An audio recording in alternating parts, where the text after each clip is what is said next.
যেতিয়া এই হনুমন্তক ভগৱান ৰামচন্দ্ৰৰ বাৰ্তা লৈ পেলাই মানে লংকালৈ পঠিওৱা হৈছিল, হনুমন্তৰ সৈতে যেতিয়া ৰাৱণৰ সন্মুখী হৈছিল ন, সন্মুখী হওঁতে তেতিয়া ৰাৱণে হনুমন্তক দৰ্শন কৰি এটা কথা কৈছিল যে ৰাৱণৰ ইষ্ট দেৱতা কোন আছিল?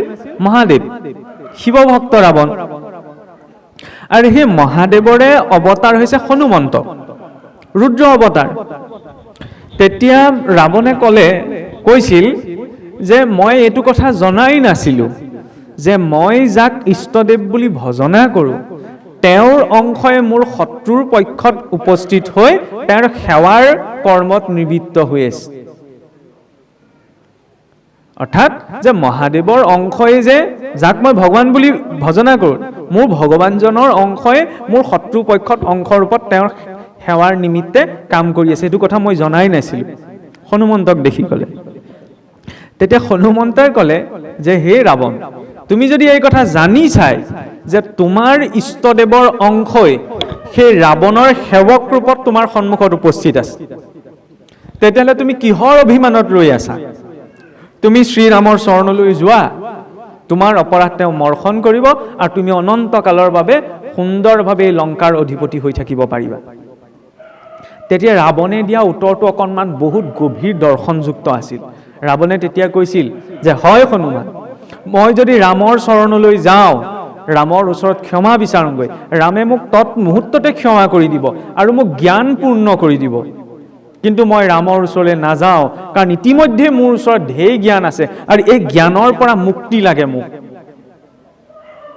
ৰামৰ ওচৰলৈ গ'লে মই জ্ঞানপূৰ্ণ হৈ যাম, কিন্তু ইতিমধ্যেই মোৰ ওচৰত জ্ঞান ঢেৰ আছে আৰু সেই জ্ঞানৰ বাবেই মই বন্ধনত আছোঁ। সেই জ্ঞানৰ পৰা মোক মুক্তি লাগে, হয়নে?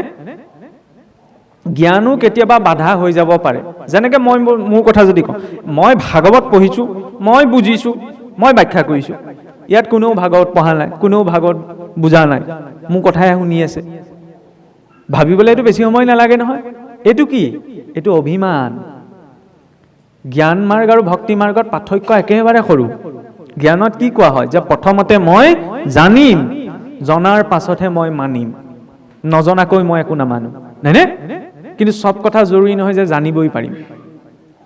ভক্তি মাৰ্গত কি কোৱা যায়? প্ৰথমতে মই মানিম, মানিলে আপোনা আপুনি জানিম, নহয়নে? খেলি মেলি লাগিছে নি কথাষাৰ? নাই লগা নহয়। আপোনাৰ মোৰ পিতৃ মাতৃ, সেই পিতৃ মাতৃকো মানিহে থকা হৈছে। পিতৃ মাতৃক কোনেও দেখা নাই যে নিজৰ পিতৃ মাতৃ বুলি। দেখিছে জানো? জন্ম হওঁতে ইমান জ্ঞান আছিল জানো? নাই ন। জন্ম হোৱাৰ পাছত মাতৃহে জানে কাৰো বীৰ্যে পুত্ৰ, মাতৃয়ে পৰিচয় কৰাই দিয়ে যে মা বুলি মাতা, দেউতা বুলি মাতা, এয়া দাদা, এয়া ককা, হয়নে নহয়? তাত আমি DNA চাৰ্টিফিকেট চাবলৈ যোৱা নাই, প্ৰয়োজনো নাই। তাৰ সেই সম্পৰ্কৰ আধাৰো কি? বিশ্বাস। বিশ্বাস শব্দটো কেৱল ভগৱানৰ ক্ষেত্ৰতে প্ৰযোজ্য নহয়, গোটেই সংসাৰখন তাৰ আধাৰতে চলি আছে, হয়নে? খালি বিশ্বাসৰ আধাৰটো ভয় হ'ব নালাগে যে আমুক আমুক মতে নকৰিলে পিছত নৰকত মৰিবগৈ লাগিব, এইটো ভয়। ভয়ত কৰা ধৰ্মটো অধৰ্ম, কাৰণ মোৰ ভিতৰি শ্ৰদ্ধা ভক্তি নাই, মই এইকাৰণে কৰি আছো, নহ'লে মই নৰকত মৰিবগৈ লাগিব, হয়নে নহয়? ভিতৰত যেতিয়া শ্ৰদ্ধা ভক্তি নাই, তেতিয়াহ'লে কামটো কৰা নকৰাৰ মাজতো একো পাৰ্থক্য নাথাকিল। সেইকাৰণে ভাগৱতৰ যাত্ৰাটো আৰম্ভ হয় অন্তৰৰ পৰা, হয়নে? কলি যুগত কলি আহি দৰ্জাত টকৰণি দি পেলাই বাহিৰৰ পৰা নুসুমাইহি, কলি ভিতৰৰ পৰা সোমায়। বাকী যিমান বেয়া শক্তি আছে, ভূত পেট লম্ভিলেও মানুহৰ গাত যে লম্ভে কেতিয়াবা দেখা, সেইবোৰ চব বাহিৰা বস্তু। মানুহেও কয় নহয় চব বাহিৰৰ পৰা আহে, কিন্তু এটা বস্তু ভিতৰৰ পৰা যায়, সেইটো হৈছে কলি, কাৰণ সেইটো ভিতৰত থকা বস্তুহে। তাক যদি ধুনীয়াকৈ সাৰ পানী দি থকা যায়, সি লাহে লাহে পালিয়ে পোখালিয়ে বাঢ়িবলৈ ধৰে। আৰু যদি গজালি নেমেলোতে তাৰ ওপৰত বি ঢালি দিয়া যায়, তেতিয়াহ'লে কলিয়ে পালি পোখালিয়ে বাঢ়িবলৈ নাপায়। কলি কেনেকৈ বাঢ়ে? সত্যত এটা দাপৰ কলি। এই চাৰিও যুগত এটা সিদ্ধান্ত আছিল, বসুধৈৱ কুটুম্বকম। আজিকালি কেতিয়াবা ভাষণ দিওঁতে আমি কওঁ বসুধৈৱ কুটুম্বকম মানে কি? গোটেই বসুমতীখনেই, গোটেই বসুন্ধৰাখনেই মোৰ বাবে নিজৰ পৰিয়ালৰ দৰে। কেৱল মোৰ নিজৰ বংশ পৰিয়ালতে পৰিয়াল নহয়, গোটেই পৃথিৱীখনেই মোৰ বাবে পৰিয়াল, হয়নে? কিন্তু এইটো সত্য যুগতহে আছিল, আজিকালি ভাষণতহে থাকে। যেতিয়া ত্ৰেতা পালেহি, ত্ৰেতাত ভাবিবলৈ কি ধৰিলে যে গোটেই পৃথিৱীখনেই মোৰ কাৰণে পৰিয়াল নহয়, আমাৰ নিজৰ নিজৰ ৰাজ্যখনহে নিজৰ বাবে পৰিয়াল। সেইবাবেতো ৰাম ৰাৱণৰ যুদ্ধ। দ্বাপৰ পোৱাহি লগে লগে কি হ'ল যে নিজৰ নিজৰ ৰাজ্যখনো নিজৰ কাৰণে পৰিয়াল নহয়। আমাৰ নিজৰ নিজৰ পৰিয়ালকেইটাহে নিজৰ নিজৰ পৰিয়াল, বাকী মোৰ ককাই ভাই পৰিয়ালে খাবলৈ পাইছে, পিন্ধিবলৈ পাইছে, শুবলৈ পাইছে, নাপাইছে, সেইটো মোৰ দৰকাৰ নাই, মুঠতে মোৰ নিজৰ পৰিয়ালটো ভালে থাকিলেই হ'ল।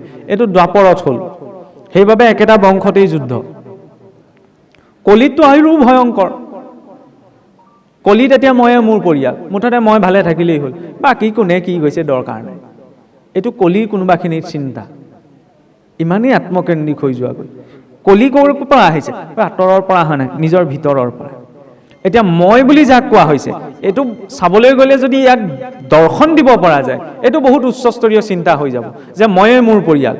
কেনেকৈ উচ্চস্তৰীয়? মই বুলি কাৰ পৰিচয় দিয়া হৈছে?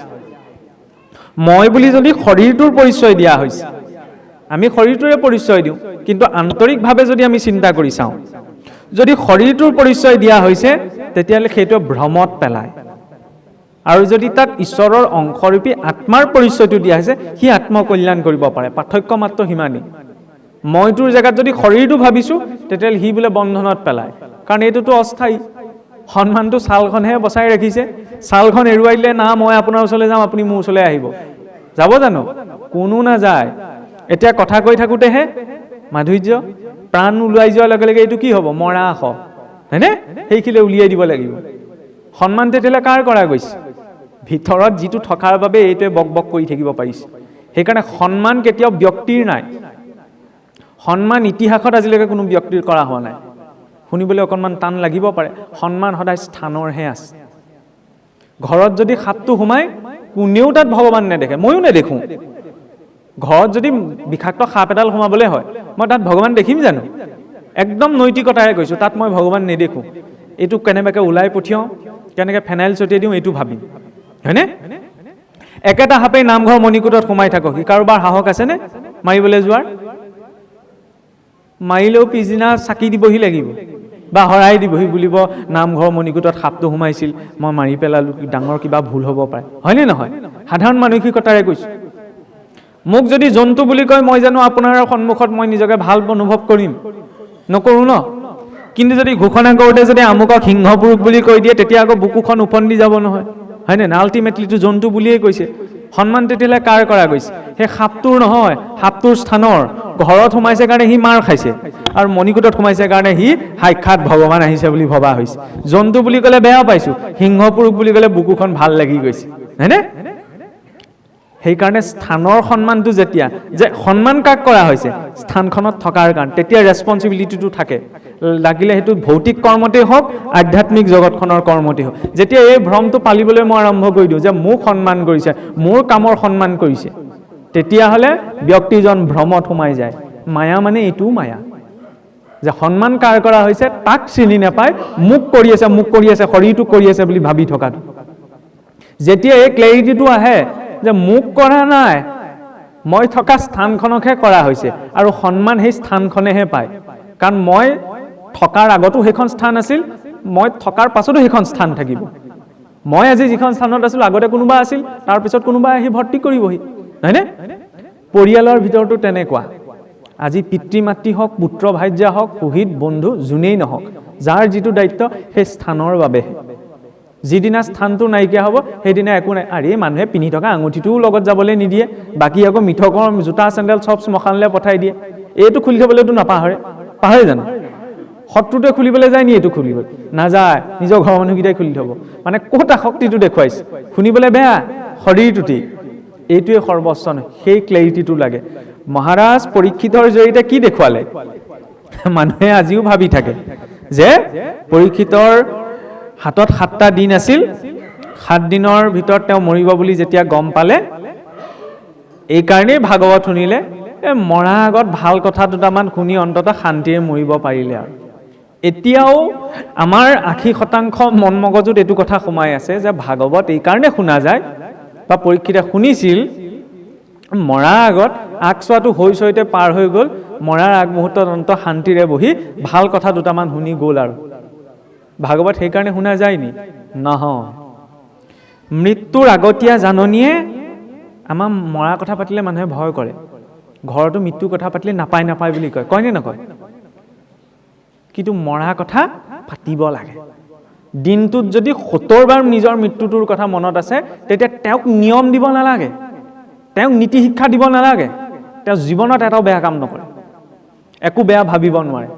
যেতিয়া গম পাই আছে যে আজি দিনটো পাৰ হ'ল, মানে এটা দিন কমিলে, এতিয়া কথা কৈ থাকোঁতো মই মৰিব পাৰোঁ, কি গ্যাৰেণ্টি আছে?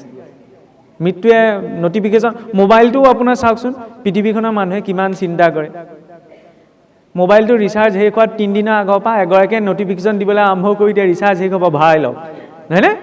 জমে নটিফিকেশ্যন নপঠাই নহয়, নহয়নে? কেতিয়া এণ্ট্ৰি মাৰিব একো গমেই নাপাওঁ।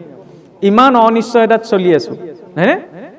জীৱনটো আনপ্ৰিডিক্টেবল, অনিশ্চয়তাত চলি আছে। বিজ্ঞানতো সেইকাৰণে অনিশ্চয়তাৰ নীতি আছে। গোটেই জগতখন অনিশ্চয়তাত চলি আছে, আৰু সেই অনিশ্চয়তাতে আপুনি মই আহিছোঁ। শুনিবলৈ আকৌ অকণমান বেয়া হ'ব পাৰে, কিন্তু বাস্তৱ হয়। আপোনাৰ মোৰ জন্ম ইচ্ছাকৃতভাৱে হ'ল নে অনিচ্ছাকৃতভাৱে হ'ল বাৰু? নিজক যদি সুধি চোৱা যায়, উত্তৰটো কি পাব? ইচ্ছাকৃতভাৱে নাই হোৱা। আপোনাৰ মোৰ এই শৰীৰটো প্ৰাপ্তি ইচ্ছাকৃতভাৱে নাই হোৱা। ইচ্ছা কৰি নিজে পাইছোঁ জানো? এইটো নাই পোৱা। পিতৃ মাতৃয়েও ইচ্ছা কৰি দিয়া নাই, অনিচ্ছাকৃতভাৱেহে হৈছে, হয়নে নহয়?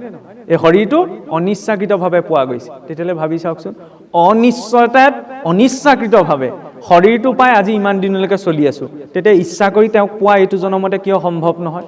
লক্ষ্যটো স্পষ্ট হ'ব লাগে। ভাগৱত মাৰ্গলৈ কিয় আহিছোঁ? কেৱল এটা পৰম্পৰাত আছোঁ কাৰণেই নহয়। লক্ষ্যটো যেতিয়া স্পষ্ট হয়, তাত নীতি নিয়মৰ প্ৰয়োজনীয়তা খুব কম হ'লেও হয়। কেনেকৈ কৈছোঁ? তাৰ পৰা মই নীতি নিয়ম নাই কৰিবলৈ যোৱা নাই।